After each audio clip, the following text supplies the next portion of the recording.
الحمد لله. بسم الله الرحمن الرحيم. إن الحمد لله نحمده ونستعينه ونستغفره ونؤمن به ونتوكل عليه ونعوذ بالله من شرور أنفسنا ومن سيئات أعمالنا. من يهده الله فلا مضل له ومن يضلل فلا هادي له، وأشهد أن لا إله إلا الله وأن محمدا رسول الله صلى الله عليه وسلم وعلى آله وصحبه أجمعين. اما بعد، برادران عزیز، خواهران محترم، السلام علیکم و رحمت الله و برکاته. درس 17 کلید 4 معرفی اهل توحید. بسم الله الرحمن الرحیم. در قرآن عظیم الشان اهل توحید و یا بندگان موحد الله سبحانه و تعالی به شکل زید معرفی شده.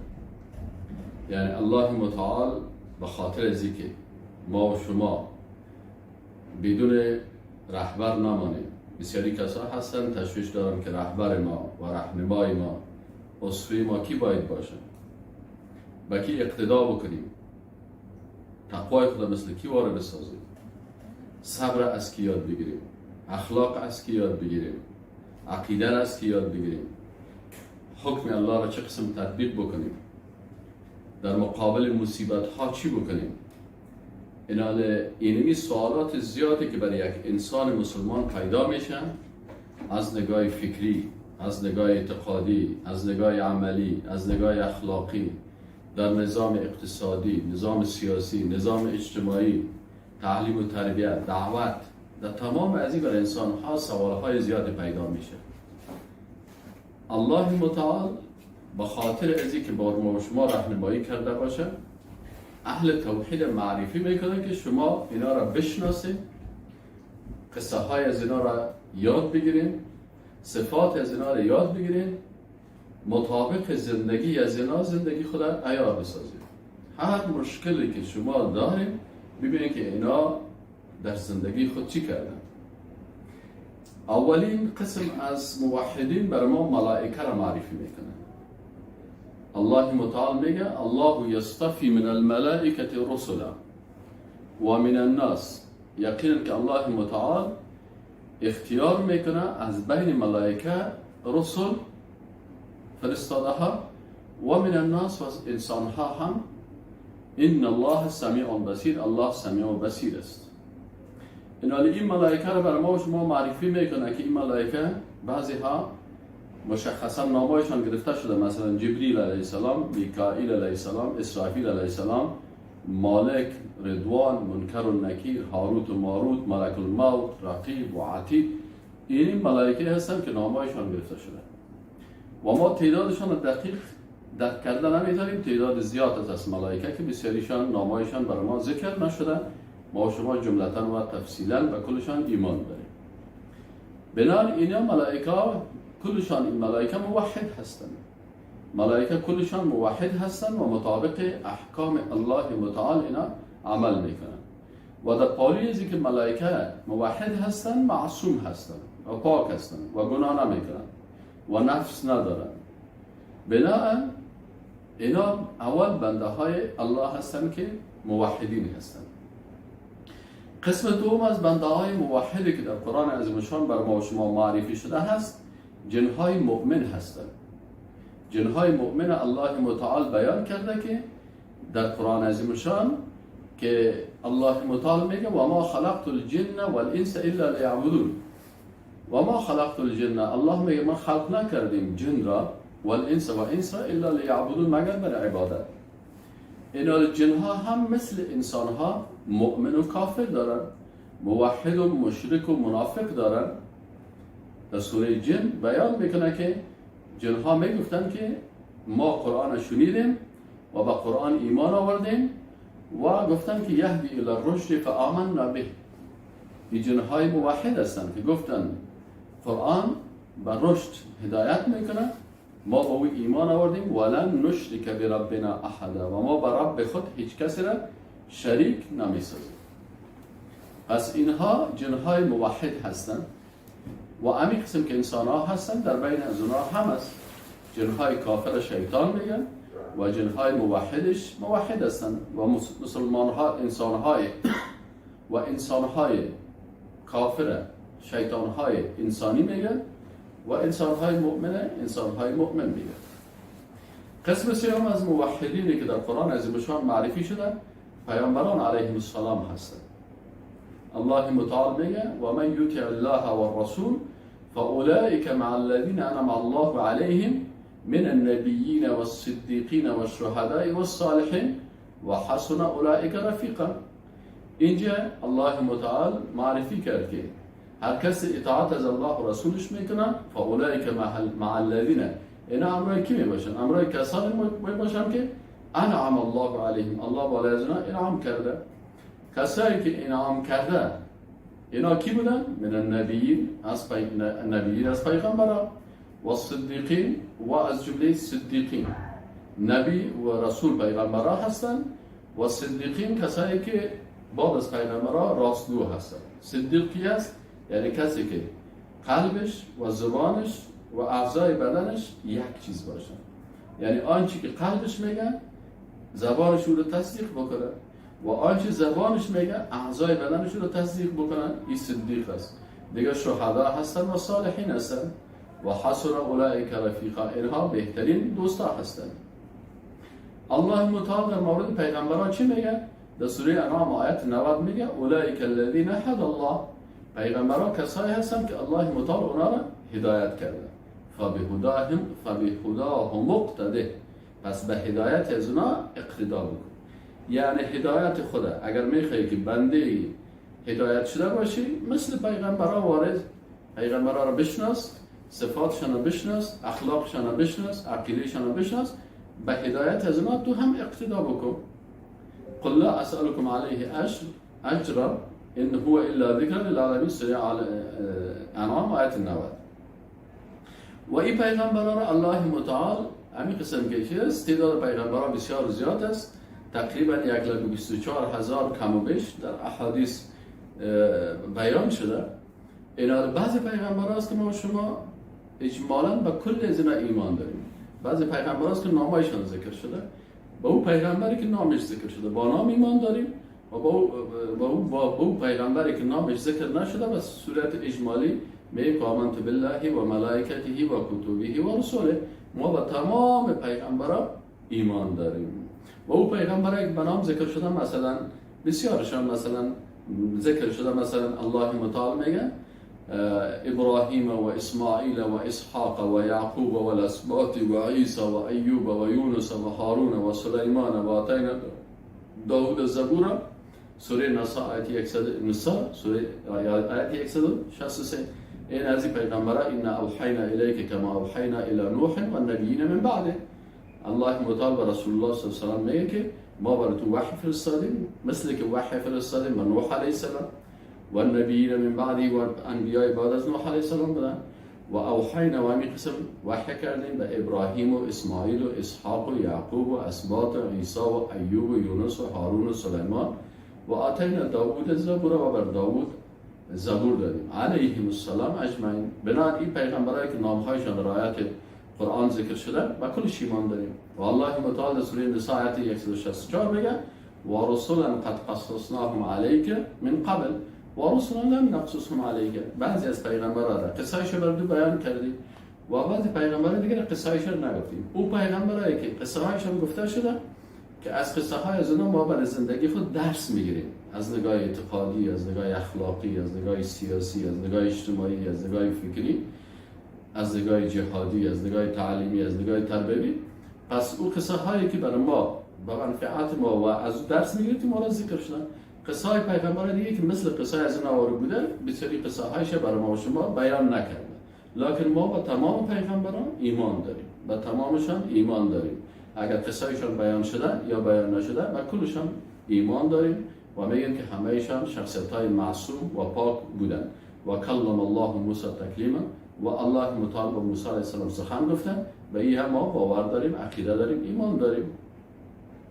و الله متعال بیان میکنه رسولا مبشرین و منذرین، اینا رو بازیش همه که باز ما و شما باز صفات پیغمبران ان شاء الله تعالی مفصل باز اون سرش بحث میکنیم.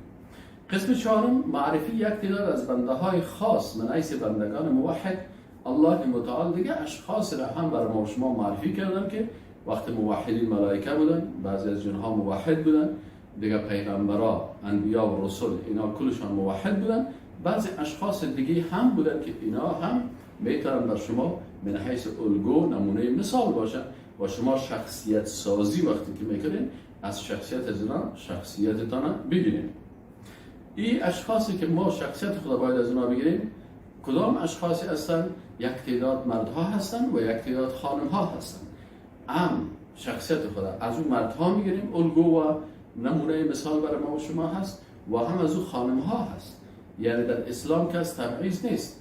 بعضی خانمها هست که الله متعال برای از اونها بسیار مقام و منزلت و عزت داده، ما برای از اونها احترام میکنیم و شخصیت خدا از شخصیت از اونها میگیریم و میادره میگه که ما و شما باز آیسته آیسته در دروسی که از اینا میگیریم و صفاتی که اینا دارن بیان میکشن و باز انشاءالله ما و شما اینه خوانده میگیم.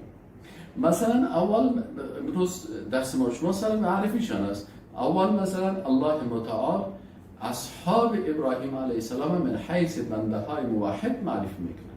اصحاب ابراهیم علیه السلام الله متعال میگه در سوره ممتحنه آیت 4 قد كانت لكم اسوة حسنة في ابراهیم والذین معه. الله متعال میگه برای شما اسوه حسنه، شما بر از او اقتدا بکنین، از او شخصیتتان جور بکنین، مثل از اونا واره مثلا اخلاقتان جور بکنین، مثل از اونا واره ایمان و فکرتان جور بکنین. کی بودن؟ میگه در ابراهیم علیه السلام والذین معه، کسایی که امرای ابراهیم علیه السلام بودن. کی بودن؟ اونا مثلا اونا اصحاب ابراهیم علیه السلام. اذ قالوا لقومهم انا براء منكم ومما تعبدون من دون الله. اینو با شما در درسی گذاشته در قسمت ابراهیم علیه السلام خواندیم. بناهن اصحاب ابراهیم علیه السلام شخصیت های بزرگ فکری و اعتقادی و ایمانی بودن که ما میتونیم که از شخصیت از اونا شخصیت خدا بسازیم. چون قرآن برای چی هست؟ برای انسان سازی هست. برای چی هست قرآن؟ برای شخصیت سازی هست. قرآن برای چی هست؟ برای ایمان سازی هست، برای تقوا سازی هست. این وقتی که قرآن انسان میسازه و انسان با شخصیت میسازه، برای ما این انسان‌های با شخصیت معرفی میکنه که انسان‌های با شخصیت این تو صفات عالی داره. خب دوم مثلا معرفی اصحاب عیسی علیه السلام من حیث بندگان موحد. برای ما شما بیان میکنه که فلما احس عیسی منهم الکفر، وقتی عیسی علیه السلام از بنی اسرائیل احساس کفر کرد، دید که بسیاری از اونا کفریات میگه، قال من انصاری الی الله، کی نصرت کننده ما با سوی دین الله هست؟ قال الحواریون نحن انصار الله. این حواریون که اینا اصحاب عیسی علیه السلام بودن، اینا چی گفتن؟ قال الحواریون، اینا را حواریون میگفتن. ما شما مثلا اصحاب رسول الله صلی الله علیه و صحابه میگیم، اونا اصحاب عیسی علیه السلام چی میگفتن؟ حواریون میگفتن. اونا چی گفتن؟ گفتن که نحن انصار الله، ما انصار الله هستیم، ما دوستای الله هستیم، ما با نصرت دین الله آماده هستیم. آمنا بالله، ما با الله و وحدانیت الله ایمان آوردیم. واشهد بأننا مسلمون، و تو شاهد باشه عیسی علیه السلام که ما مسلمان هستیم. ببین آیات قرآن وقتی که در مورد پیغمبران بحث میکنه و در مقابل اصحاب پیغمبرها و پیروان اصلی پیغمبرها بحث میکنه، کلش مسلمان گفتن. چرا؟ این دین عند الله الاسلام، دین فقط یک دین الله فرستاده که او چیست؟ دین اسلام است. درست از شریعت هایشان مثلا قوانینشان فرق میکرد از یک پیغمبر تا دیگر پیغمبر، لکن دین اما دین اسلام است و پیروایشان مسلمان بودن. و اینجا میگه که اشهد بأننا مسلمون، آل عمران آیت 52. دیگه از جمله شخصیت های بزرگی که در تاریخ اسلام بوده هست و من حیث یک الگو برای ما و شما معرفی شده در قرآن عظیم الشان، لقمان حکیم است. من حیث یک انسان موحدی با شخصیت برای ما و شما معرفی شده. لقمان حکمت چی هست که الله متعال برای او حکمت داده بود؟ بسیاری کسانی که ما بسیار کار حکیمانه کردیم. کار حکیمانه را از کی باید یاد بگیریم؟ از لقمان حکیم یاد بگیریم. ببینیم که لقمان حکیم که الله متعال حکیم معرفی کرده، این چی صفت داشت؟ الله متعال میگه ولقد آتینا لقمان الحکمه، میگه ما برای لقمان حکمت دادیم. خب اولین حکمتی که برای لقمان علیه السلام داده شده بود چی بود؟ یعنی شکر لله، که شکر الله را بکن. بسیاری کسا هستن شکر الله را نمیکنه، باز میگه من حکیم هستم. شکر الله چه قسم میشه؟ که دستت که یک نعمت است مطابق حکم الله استعمال کنی، چشمت مطابق حکم الله استعمال میکنی، شکر این نعمت کردی. گوشت مطابق حکم الله استعمال میکنی. اما اگر چشمت 24 ساعت کت کافرا هست، گوشت 24 ساعت کت کافرا هست و تو او را در حکم مطابق حکم الله استعمال نمیکنی، این تو نه حکیم هستی و نه از حکمت کار گرفتی و نه شکر الله را کردی. بنابراین اینجا لقمان علیه السلام معرفی میکنه که چی بود؟ شخصیت با حکمت بود. اول حکمت چی است؟ ان شکر الله و من یشکر فانما یشکر نفسه. هر کسی که شکر نعمتهای الله را میکنه، یعنی نعمت الله را مطابق حکم الله استعمال میکنه، این در حقیقت برای نفس خود شکران کرده، نفس خود از آتش دوزخ نجات داده، نفس خود جنتی ساخته. و من کفر، و کسی که کفران نعمت ها را میکنه، حکم الله را تطبیق نمیکنه در اعضای بدن خود و اعضای بدن خود مخالف حکم الله استعمال میکنه، فإن الله غنی حمید. الله بسیار غنی است و الله بسیار حمد کرده شده هست، یعنی الله ای پروای کسی را نداره. چهارمی شخصیتی که برای ما معرفی میکنه بیبی مریم است. بیبی مریم یک شخصیت بزرگ ایمانی اخلاقی هست که الله متعال این بر ما معرفی میکنه که ما مردها و ما زنها و ما مسلمان ها کل ما شخصیت خود از شخصیت بیبی مریم بگیریم. چرا بیبی مریم در جایی که زندگی میکرد زیاد کسایی بودن، علمای بنی اسرائیل که احبار بودن و کسایی بودن که بسیار فتنه انگیزی میکردن و جنجال میکردن، ولکن بیبی مریم همونجا ایمان خدا و تقوای خدا و اخلاق خدا کل ازره همونجا با شخصیت بسیار عالی حفظ میکنن. الله متعال میگه و اذ قالت الملائکه یا مریم ان الله اصطفاک و طهرک و اصطفاک علی نساء العالمین. یقینا که الله تو را برگزیده و طهرک و تو را بسیار پاک گردانیده و اصطفاک علی نساء العالمین و تو را در بین تمام زنهای عالمیان تو را برگزیده است من حیث یک خانم با شخصیت و یک شخصیت با ایمان. پس این هست یکی از برای ما معرفی میکنه در قرآن عظیم شد. پنجم بیبی آسیه من حیث یک بنده موحد. شما ببینید بیبی آسیه را الله متعال معرفی میکنه و ضرب الله مثلا للذین آمنوا. میگه و ضرب الله مثلا، الله متعال ضرب المثل بیان میکنه، یعنی نمونه مثال برای شخصیت سازی برای یک مرد مسلمان و یک خانم مسلمان، یک دختر مسلمان، یک پسر مسلمان. کی را معرفی میکنه؟ آسیه. چی را معرفی میکنه؟ همین بیبی آسیه را که خانم فرعون است. الله متعال میگه که اذ قالت رب ابن لی عندك بیتا فی الجنه و نجینی من فرعون و عمله و نجینی من القوم الظالمین. این یک شخصیت بسیار عالی است در قرآن برای ما و شما معرفی شده. صفاتی از این باز ما و شما میخوانیم و میبینیم که چه قسم از صفات از ما شخصیت خدا بسازیم. یعنی معرفی از این شخصیت ها بر از این است که بسیاری کسا امروز سایل کنی فلانی نفر میگه با کی اقتدا میکنه؟ با افلاطون، با سقراط، با لنین، با مارکس، با ژان ژاک روسو، با سارتر، با فلانی کلش کافراره. کسایی که مثلا خودشان در غرق بودن در کفر و در بی‌ایمانی و در تشویش ها بوده، اما الله متعال بر ما میگه که به عوض از اونها شخصیت ها رو اینجا ببینیم و شخصیت سازی بکنیم.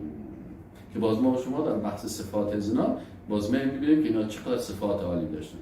دیگه از جمله که الله متعال بر ما و شما معرفی میکنه اصحاب اخدود است.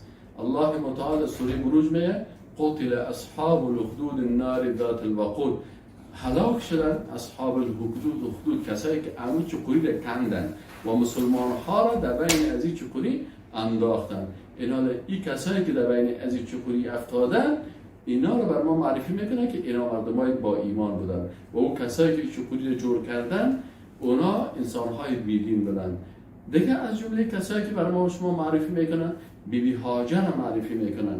بیبی هاجر یک زن موحد یکتاپرستی هست که وقتی ایره با حکم الله در یک دشت شوهرش رهایش میکنه و اونجا ایره میگه که نه آب است و نه خوراک است و نه خانه هست و نه هیچ چیز، این تسلیم حکم الله میشه. دیگه از جمله ببین الله متعال در سوره ابراهیم آیت 37 چی میگه؟ که ابراهیم علیه السلام میگه ربنا اینی اسکنت من ذریتی بواد غیر ذی زرع. یا الله من سکونت دادم ذریه خدا، خانم خدا و اولاد خدا در یک وادی که غیر قابل زراعت است. زراعت خو نیست، حتی در اونجا زراعت هم نمیشه. عند بیتک المحرم.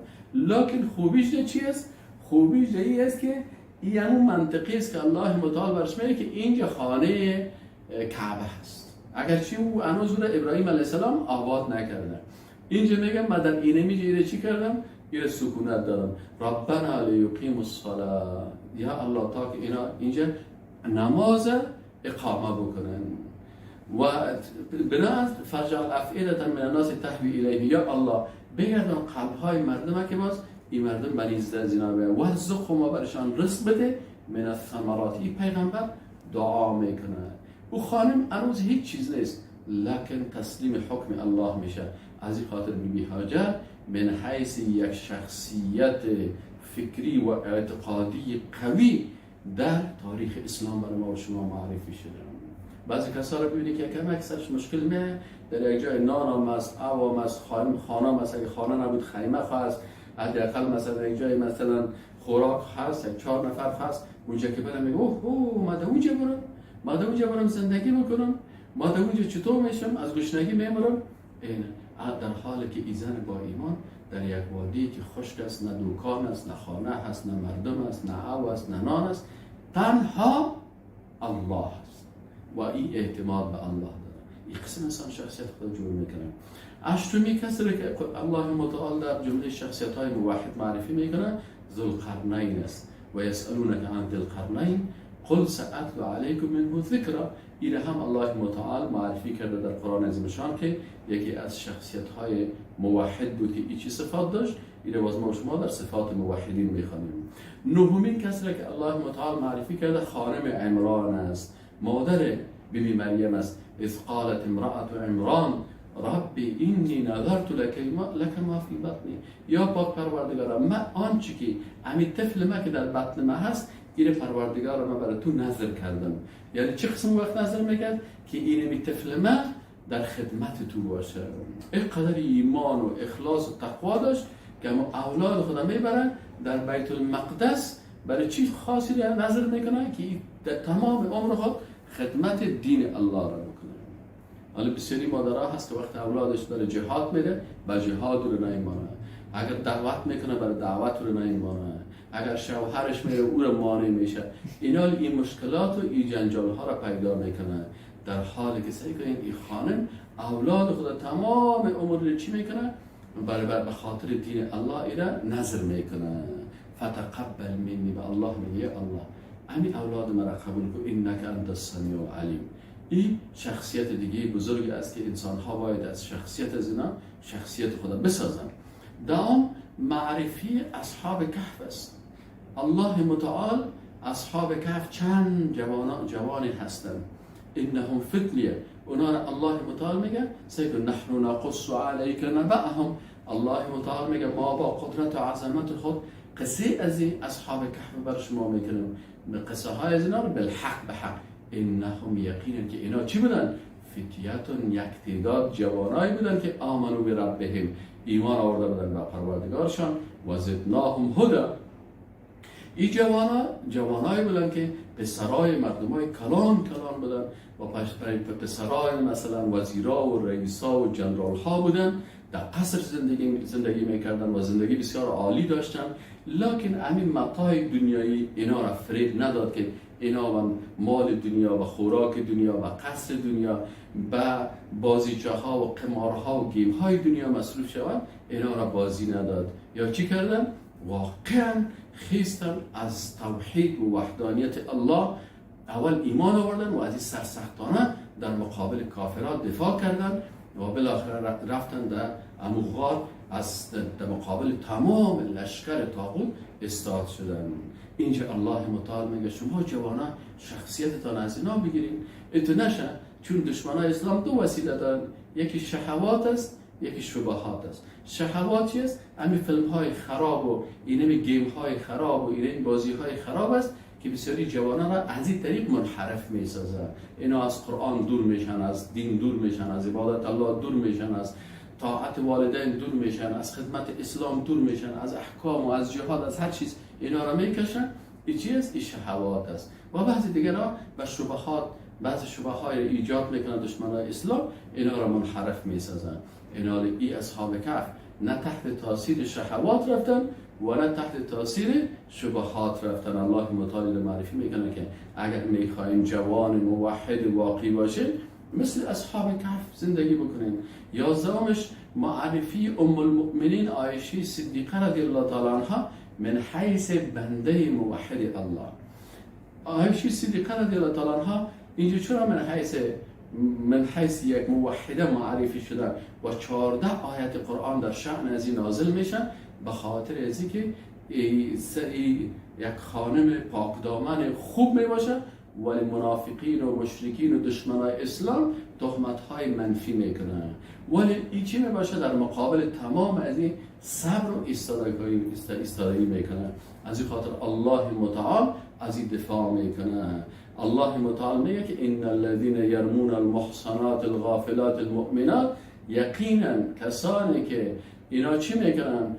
زنهای پاک بیخبر مؤمنه را اینا را متهم میسازن به زنا و به گناه و گپا. الله متعال میگه لعنوا فی الدنیا و الاخره، لعنت کرده شدن هم در دنیا و هم در آخرت و لهم عذاب عظیم، برای زنا عذاب بسیار دردناک است. اینجا الله متعال چی میکنه؟ از ام المؤمنین عایشه صدیقه به خاطر صبرش، به خاطر ایمانش، به خاطر خدمتش برای دین اسلام، بزرگترین معلم ما و شماست. به هزارها حدیث روایت کرده در هر کتابی که بیری که انا عایشه ام المؤمنین، انا عایشه، صحیح بخاری، صحیح مسلم، ابو داود، نسائی، ابن ماجه، در تمام از اینا یعنی یک خانمی که ام عالم بود، ام عالمه، ام فاضله، ام ادیبه، ام فقیهه، ام حافظ قرآن، تمام صفات عالی که در شخصیت یک انسان می باشه در این هست که حتی مردها این قسم شخصیت خود نمی داشته باشه. یعنی ما نداریم اما یک شخصیت عالی مثل شخصیت ام المؤمنین عایشه صدیقه رضی الله عنها با این صفات عالی که این داشته، بالاخره سبب از این میشه که الله متعال از 8 آیات قرآن نازل میکنه و دفاع از این میکنه. و بالاخره یوم تشهد علیهم السنتهم و ایدیهم و ارجلهم بما کانوا یعملون، یومئذ بالاخره چندین آیات قرآن از در میخونه و بالاخره الله متعال فیصله میکنه میگه که والطیبون للطیبات، مردهای پاک نصیب خانمهای پاک میشن. والطیبات الخبیثات للخبیثین، الله متعال میگه زنهای خبیث زناکار کس للخبیثین بر مردهای خبیث زناکار میشه. والخبیثون للخبیثات، و مردهای خبیث که هستن که زناکار و گناهکار هستن للخبیثات برای زنهای خبیث میشه. یعنی شما سعی کنید سازنده ازدواج میکنه، رقاصه ازدواج میکنه، کافر کافره، مرتد مرتده، اینه میخواسته میبینی کل از نه. لکن و طیبات للطیبین، زنهای پاک چی هستن؟ نصیب چی میباشن؟ نصیب مردهای پاک میباشن. یعنی اینجا قرآن عظیم شان میگه که و طیبات للطیبین و طیبون للطیبات، این به این معنا هست که چون رسول الله صلی الله علیه و سلم یک شخصیت پاک بود، الله همسری که نصیب ازی کرده او هم پاک است. این حال اگر کسی بر بیبی عایشه تهمت زنا را میکنه اینجا کافر میشه. چرا که الله متعال میگه الزانیة لا ینکحها الا زان او مشرک، زن زناکار نکاح نمیکنه مگر زناکار، مردی که یا زناکار باشه یا مشرک باشه. حالا اگر کسی بی ام المؤمنین عایشه صدیقه را به زنا متهم میکرد، او در حقیقت متهم کی نکرده؟ رسول الله صلی الله علیه و سلم. چرا آیت قرآن میگه که زن زانیه را یا زناکار یا مشرک. اینا وقتی پیغمبر صلی الله علیه و آله ازدواج کردن، اگر کسی پیغمبر صلی الله علیه و سلم زناکار هم بگه کافر است و اگر مشرک هم بگه کافر است. از این خاطر الله متعال از این دفاع کرد و الطیبات للطیبین و الطیبون للطیبات اولئک مبرؤون مما یقولون. الله متعال گفت اینا پاک هستند، یعنی ام المؤمنین عایشه صدیقه پاک است از این تهمتایی که اینا میکنن